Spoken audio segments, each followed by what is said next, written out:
Welcome to Shweta கிச்சனுங்க. நம்ம இன்றைக்கி பார்க்க போகிறது சூப்பரான ஒரு வித்தியாசமான முறையில் வெண்டைக்காய் பொரியல் எப்படி செய்யுதுன்னு சொல்லி பார்க்க போகிறாங்க. வாங்க வீடியோக்குள்ளே போகலாம். 1/2 கிலோ வெண்டைக்காய் எடுத்து சின்ன சின்னதாக கழுவிட்டு சின்ன சின்னதாக கட் பண்ணி வச்சுருக்காங்க. இதை வந்துட்டு ஃபஸ்ட்டு வானலில் போட்டு நல்லா அந்த பிசு பிசுப்பு இல்லாத கொஞ்சம் வதக்கி எடுத்துக்கணும். கொஞ்சம் எண்ணெய் ஊற்றி வதக்கி எடுத்துக்கலாங்க. நம்ம இதுக்கு ரொம்ப கம்மியான இன்க்ரீடியன்ட் இருந்தாங்க. ஒரு 4 பச்சை மிளகா, 4 பூண்டு பல் நசுக்கி வச்சுருக்கேன், கருவேப்பிலை, கொஞ்சம் தாளிக்கிறதுக்கு கடுகு, ஜீரகம், அவ்வளோதாங்க. வெண்டைக்காய் நல்லா வதங்கிடுச்சிங்க, பாருங்கள், ஆல்மோஸ்ட்டு வதங்கிடுச்சு. நம்ம வந்துட்டு இந்த வெண்டைக்காய் வந்து நிறைய டைப்பில் செய்யலாம். வெண்டைக்காய் பொரியல், வெண்டைக்காய் காரக்குழம்பு, வெண்டைக்காய் புளிக்குழம்பு, வெண்டைக்காய் பச்சடி எல்லாமே செய்யலாங்க. ஆனால் இந்த டைப் ஆஃப் வெண்டைக்காய் பொரியல் சூப்பராக இருக்கும். நீங்கள் செஞ்சு பாருங்கள். இதே மெத்தடில் எண்ணெய் ஊற்றி கடுகு போட்டு கருவேப்பிலை போட்டு பூண்டு போட்டு தாளிச்சுக்கணுங்க. 4 பூண்டு பல் பாருங்கள் தாளிச்சிட்டேன். 4 பச்சை மிளகா 2 கீறி வச்சுருக்கேன், அதையும் போட்டு நம்ம எண்ணெயிலே வதக்கிக்கலாங்க. வதக்கிட்டு கொஞ்சம் வெங்காயம், ஒரு சின்ன வெங்காயம், பல்லாரி வெங்காயத்தை அரிஞ்சு போட்டு அதையும் வதக்கிக்கலாங்க.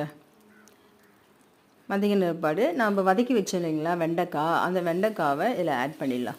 ஆட் பண்ணி நல்லா கலந்து விட்டுட்டு இப்போ வந்துட்டு தேவையான அளவுக்கு நம்ம வந்து உப்பு போடணுங்க.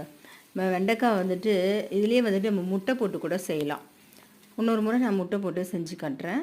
தேவையான அளவுக்கு நம்ம உப்பு போட்டுடணும். அப்படியே தூள் உப்பு தான் போடணும், கல் உப்பு போடக்கூடாது. கல் உப்பு போட்டால் கரையாது, சரிங்களா? தூள் உப்பு போட்டுட்டு கொஞ்சம் மஞ்சத்தூள், ஏன்னா அந்த வாசனை பச்சை வாசனை அது இதுன்னா போயிடும், அதுக்காக தான் மஞ்சத்தூள் கொஞ்சம் போட்டு நல்லா பரட்டி விட்டுணுங்க. நல்லா கிளறி விட்டுட்டு இப்போ வந்து நாம் வேர்க்கடலை வந்துட்டு பச்சை வேர்க்கடலை, மீன்ஸ் காஞ்சிருக்கும் இல்லைங்களா, அந்த வேர்க்கடலை தான் டிபார்ட்மெண்ட் ஸ்டோரில் வாங்கிட்டு வந்தேன்.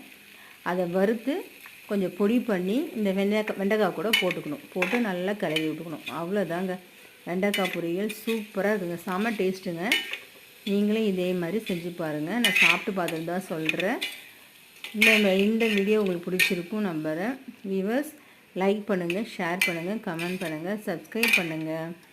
ஸ்வேதா கிச்சனுக்கு சப்ஸ்கிரைப் பண்ணுங்கள். ஃபஸ்ட் டைம் நம்ம வீடியோ பார்க்குறவங்க சப்ஸ்கிரைப் பண்ணிட்டு பாருங்கள். சூப்பராக இருக்குங்க, பார்க்கவே அழகாக இருக்குதுங்க.